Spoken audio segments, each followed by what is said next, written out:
Welcome to the hottest movie review on the internet today, the A-List Review.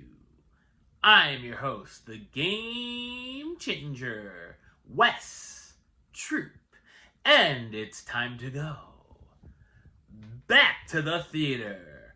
And dinosaurs are back yet again, but is it worth taking another journey to Jurassic World?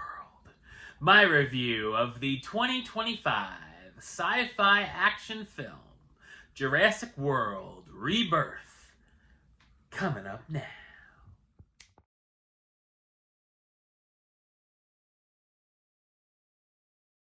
5 years post-Jurassic World Dominion, an expedition braves isolated equatorial regions to extract DNA from 3 massive prehistoric creatures for a groundbreaking medical breakthrough. So what did I think of Jurassic World Rebirth? I thought it's an exciting and mostly enjoyable sci-fi action thriller. This is the 4th entry in the Jurassic World series and the 7th overall in the Jurassic Park franchise.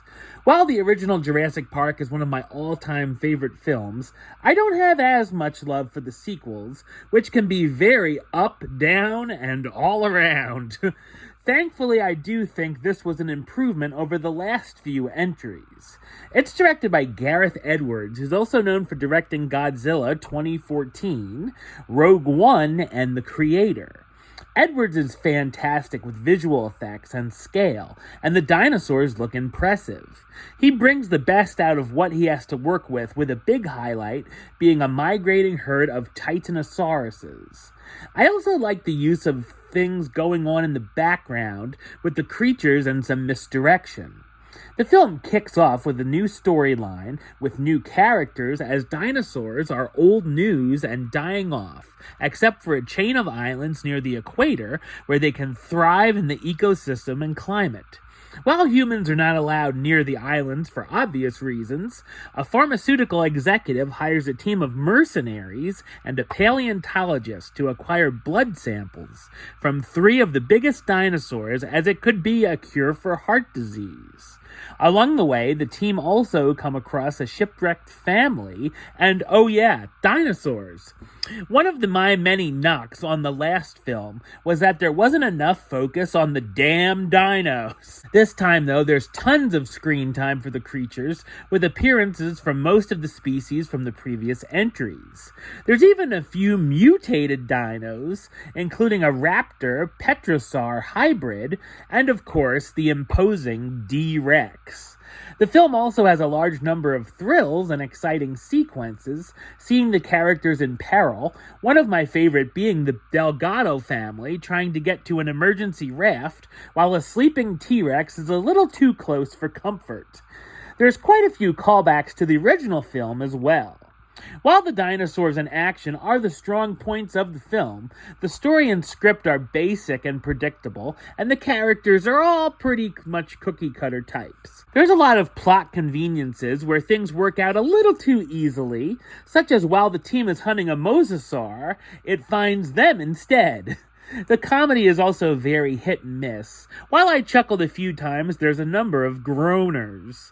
I was very afraid when they introduced the character of the eldest daughter, Teresa's boyfriend, Xavier, as he's very idiotic. But he can become entertaining as the film goes on. There's also the usual messages and moral lessons about playing God with nature, and also the evils of Big Pharma. There's also a ton of product placement to the point where it can be distracting, kicking off with a Snickers wrapper that causes a chaotic situation.